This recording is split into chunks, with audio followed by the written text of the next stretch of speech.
One of the key elements of success in any form of teacher training, in my opinion, is the notion of becoming a reflective practitioner.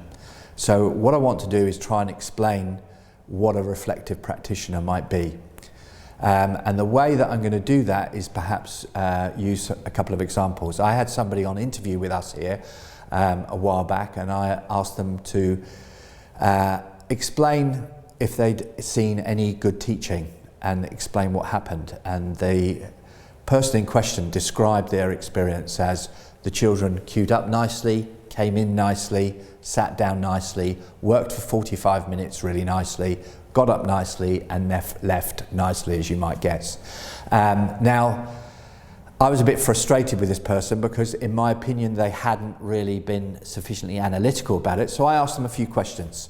The first question I asked them was, where was the teacher standing when the children came into the class? Because they'd explained that the children came in nicely.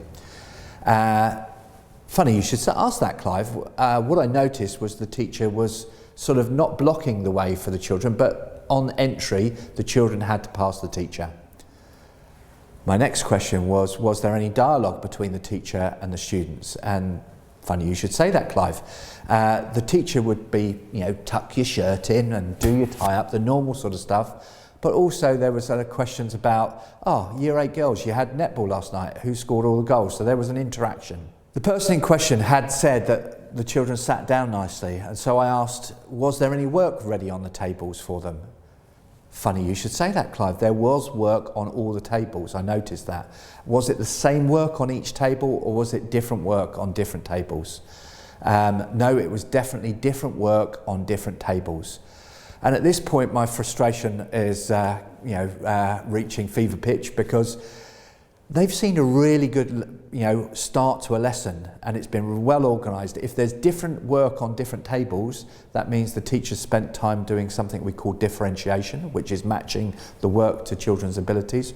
Or there's one of those things that I call a carousel of learning. People do an activity and then move to the next activity every 10 minutes or so.